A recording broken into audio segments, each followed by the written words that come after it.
అశ్వ సంవత్సరంలో కైలాస యాత్ర Sri Gayatri tours and travels 8977349696.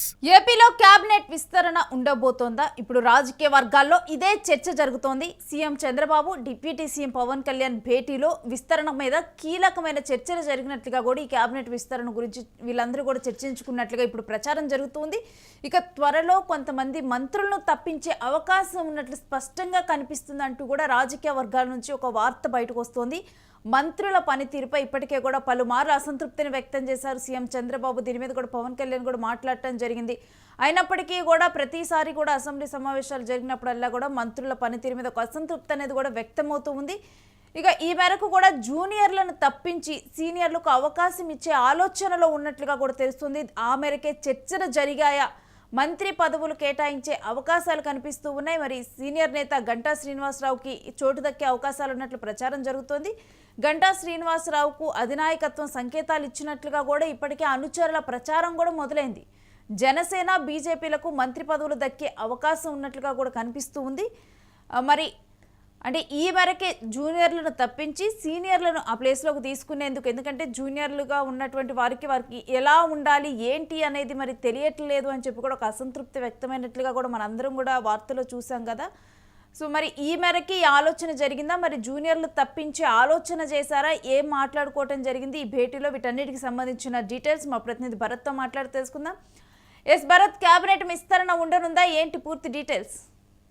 Andhra Pradesh cabinet విస్తరణ ఉందంటూ కూడా రాజకీయ వర్గాల్లో తీవ్రమైనటువంటి చర్చ జరుగుతుంది. దీంట్లో భాగంగానే ముఖ్యమంత్రి చంద్రబాబుతో పాటుగా డిప్యూటీ సీఎం పవన్ కళ్యాణ్ తో భేటీ అయినట్టుగా సమాచారం అందుతున్నటువంటి పరిస్థితి. భేటీకి సంబంధించినంత వరకు కీలక అంశాలు చర్చించినట్టుగా సమాచారం అందింది. ఏదైతే రాష్ట్రానికి సంబంధించినంత వరకు మంత్రుల పనితీరు పైన ఇప్పటికే పలుమార్లు ముఖ్యమంత్రి అసహనం వ్యక్తమైనటువంటి పరిస్థితి. జూనియర్ గా ఉన్నటువంటి మంత్రులందరినీ కూడాను తప్పించేసి సీనియర్లు తీసుకునే ప్రయత్నం అయితే రాష్ట్ర ప్రభుత్వం చేస్తా ఉందా అంటే అవుననే సంకేతాలు వినిపిస్తా ఉన్నాయి. మరీ ముఖ్యంగా సీనియర్లకు సంబంధించినంత వరకు కూడాను ఉత్తరాంధ్రకు సంబంధించినంత వరకు ఒక సీనియర్ మాజీ మంత్రిగా ఉన్నటువంటి ఎమ్మెల్యే గంటా శ్రీనివాస్ కి కేబినెట్ లో చోటు దక్కే అవకాశం ఉందంటూ కూడాను సంకేతాలు వినిపిస్తున్నాయి. ఈ దిశగా తనకి ఇప్పటికే కేబినెట్ లోకి తీసుకుంటామంటూ కూడా సమాచారం ఇచ్చినట్లుగా సమాచారం అవుతుంది. సంకేతాలు వచ్చినట్టుగా కూడా అనుచరులు ఇప్పటికే పెద్ద ఎత్తున ప్రచారం చేస్తున్నటువంటి పరిస్థితి కనిపిస్తుంది. అయితే కేబినెట్ విస్తరణకు సంబంధించినంత వరకు జనసేన బీజేపీకి సంబంధించిన ఎమ్మెల్యేలకు కూడా మంత్రి పదవులు అందే అవకాశం ఉందంటూ కూడా పెద్ద ఎత్తున సంకేతాలు వస్తున్నటువంటి పరిస్థితి. రాష్ట్రానికి సంబంధించినంత వరకు కూటమి ప్రభుత్వం అధికారంలోకి వచ్చి రెండేళ్లు గడుస్తున్నటువంటి సమయంలో రాష్ట్రానికి ఏదైతే మంత్రులుగా ఉన్నటువంటి వాళ్ళు ఉన్నారో, కొత్త మంత్రులు ఎవరైతే ఉన్నారో వాళ్ళ పనితీరు పైన ఇప్పటికే ముఖ్యమంత్రి అసహనం వ్యక్తమైనటువంటి పరిస్థితి. ఎందుకంటే రోజు రోజుకి కూడాను రాష్ట్రంలో పరిస్థితులు మారుతున్నటువంటి నేపథ్యం, సీనియర్ల అవసరం ఏర్పడినటువంటి పరిస్థితి. ఇప్పుడు మనం జూనియర్ల విషయంలో అసంతృప్తి గురించి కనుక మాట్లాడుకుంటే రీసెంట్ గా డిప్యూటీ సీఎం పవన్ కళ్యాణ్ వ్యాఖ్యలు చూసాం. వైసీపీకి సంబంధించినటువంటి వారు తక్కువ మంది 11 మందే ఉన్నా కానీ వాళ్ళు సమాధానాలు చెప్పగలుగుతున్నారు. కానీ ఇంతమంది మంత్రులు ఉండి వీళ్ళందరూ ఉండి కూడా ఎవరూ కూడా సరిగ్గా సమాధానాలు చెప్పట్లేదు, సరిగ్గా మాట్లాడటం లేదంటే ప్రతిపక్షానికి సరిగ్గా అడ్డుకోవటం లేదు అధికార పక్షంలో ఉన్నటువంటి నేతలు. ఈ నేపథ్యంలోనే ఈ కేబినెట్ విస్తరణను చూడొచ్చా?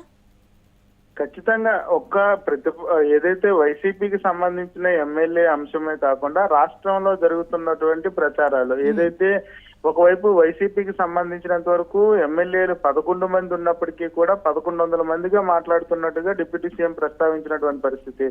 ఏదైతే మరీ ముఖ్యంగా రాష్ట్రంలో అత్యంత కీలకంగా చెప్పాల్సినటువంటి పరిస్థితి ఏదైతే తిరుమల లడ్డు వ్యవహారానికి సంబంధించినంత వరకు కూడా పూర్తి స్థాయిలో విచారణ జరుగుతున్నటువంటి సమయం జరుగుతున్నప్పటికీ కూడాను వైసీపీ దాన్ని గట్టిగా డిఫెండ్ చేస్తున్నటువంటి పరిస్థితి. ఎందుకంటే కల్తీ జరగలేదంటూ కూడా పెద్ద ఎత్తున ప్రచారం చేస్తున్నారు. కల్తీ జరిగిందంటూ కూడాను రాష్ట్ర ప్రభుత్వం చెప్తున్నప్పటికీ కూడా నివేదికలు వచ్చినప్పటికీ కూడాను పూర్తి స్థాయిలో దాన్ని ప్రచారం చేసుకోవడంలో వైఫల్యం చెందారని చెప్పొచ్చు. మరీ ముఖ్యంగా రాష్ట్ర ప్రభుత్వం పని చేస్తున్నటువంటి తీరు ఇప్పటికే గిరిజన గ్రామాలకు సంబంధించినంత వరకు గిరి శిఖర గ్రామాల వరకు కూడాను పూర్తిగా రోడ్లు వేస్తున్నటువంటి పరిస్థితి, అధ్వానంగా ఉండేటటువంటి రోడ్లన్నీ కూడా సుందరంగా తయారు చేసినటువంటి సిచ్యువేషన్. దాంతో పాటుగా రాష్ట్రానికి సంబంధించినంత వరకు రావాల్సినటువంటి నిధులు నియామకాలకు సంబంధించినంత వరకు దృష్టి సారించినటువంటి పరిస్థితి. ఒకవైపు పోలవరం ప్రాజెక్టు, మరొక వైపు విశాఖలో ఉన్నటువంటి ఉత్తరాంధ్ర కలగా ఉన్నటువంటి భోగాపురం ఎయిర్పోర్టు, దాంతో పాటుగా కోస్టల్ కారిడార్, దాంతో పాటుగా ఏదైతే ప్రపంచ దిగ్గజంగా చెప్పుకునేటటువంటి గూగుల్ డేటా సెంటర్ ను కూడా విశాఖ తీసుకొచ్చినటువంటి పరిస్థితి. కేంద్రానికి సంబంధించినంత వరకు పలు ప్రాజెక్టులు వస్తున్నటువంటి సిచ్యువేషన్. వాటన్నిటిని కూడాను రాష్ట్ర ప్రజలకు వివరించడంలో కానీ, రాష్ట్రంలో తమ చేసేటటువంటి పనిని ప్రజల్లోకి తీసుకువెళ్ళలేకపోతున్నామంటూ కూడా ఇప్పటికే అసహనం వ్యక్తమైనటువంటి పరిస్థితి. ఆ దిశగా ఏదైతే డిప్యూటీ సీఎం పవన్ కళ్యాణ్ ప్రస్తావించినటువంటి పరిస్థితి అసెంబ్లీ సాక్షిగా. అయితే దీన్ని అంతటినీ కూడా బేరీ చేసుకోవాల్సినటువంటి పరిస్థితి ఉంటుంది.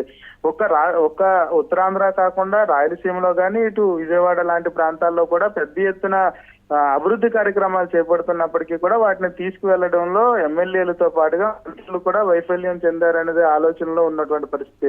అయితే 2 ఏళ్లు గడుస్తున్నప్పటికీ మరొక 2 ఏళ్లలో సార్వత్రిక ఎన్నికల నగారాకి దగ్గర పడుతున్నటువంటి పరిస్థితి. ప్రజల్లో తమకున్నటువంటి పలుకుబడి రోజు రోజుకి తగ్గిపోతున్నటువంటి పరిస్థితి. పార్టీ ప్రతిష్టను దిగజార్చే విధంగా కూడాను 3 వర్గాలుగా విడిపోతున్నటువంటి పరిస్థితి. వీటన్నిటిలో కూడాను సీనియర్ల అవసరం ప్రాధాన్యత ఏదైతే అధిష్టానానికి ఇప్పుడు తెలిసినట్టుగా సమాచారం అందుతుంది. ఎందుకంటే ఎవరైతే మంత్రులు ఉన్నారో మంత్రులు స్థానికంగా ఉన్నటువంటి ఎమ్మెల్యేలతో పాటుగా కార్యకర్తల్ని సమన్వయం చేస్తూ వాళ్ళందరినీ ఒక తాటి మీదకి తీసుకురావడంలో వైఫల్యం చెందారంటూ కూడా ప్రస్తావించినటువంటి పరిస్థితి.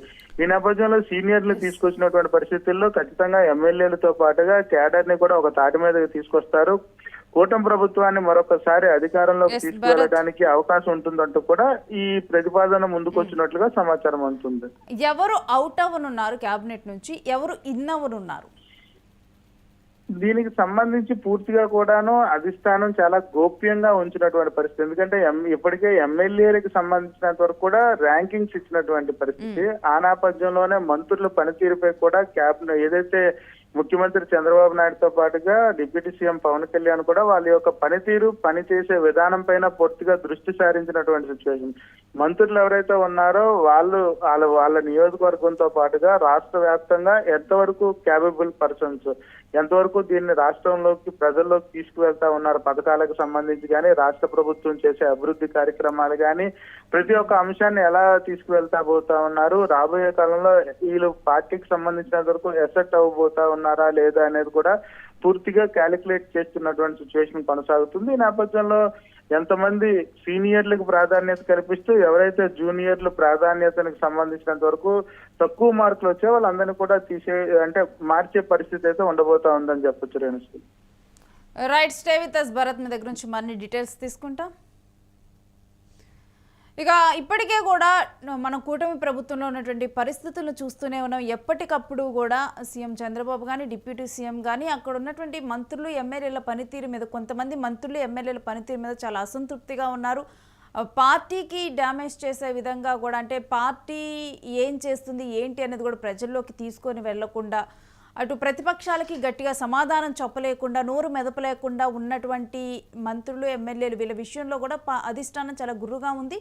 ఇక ఈ నేపథ్యంలో సీనియర్లకు ప్రాధాన్యత ఇస్తే గనక ప్రతిపక్షాలను ఎదుర్కోవటంలో కానీ వీటన్నిటి అంశాల్లో కూడా సీనియర్లే కలిసి వచ్చేలా కనిపిస్తూ ఉన్నారు అన్న నేపథ్యంలో కూడా ఒక భేటీ జరిగినట్లు, ఈ మేరకు కూడా డిప్యూటీ సీఎం వీళ్ళందరూ కూడా చర్చించుకున్నట్లుగా తెలుస్తుంది. దీంట్లో కేబినెట్ విస్తరణ ఉండనుంది. కొంతమంది అవుట్ అవనున్నారు, మరి కొంతమంది సీనియర్లు ఇన్ అవనున్నట్లుగా సమాచారం అందుతుంది. మరి చూడాలి ఎవరెవరు కేబినెట్ నుంచి అవుట్ అవనున్నారు, ఎవరు ఇన్ అవనున్నారు, ఏ సీనియర్లకు ప్రాధాన్యత దక్కనుంది అనేది.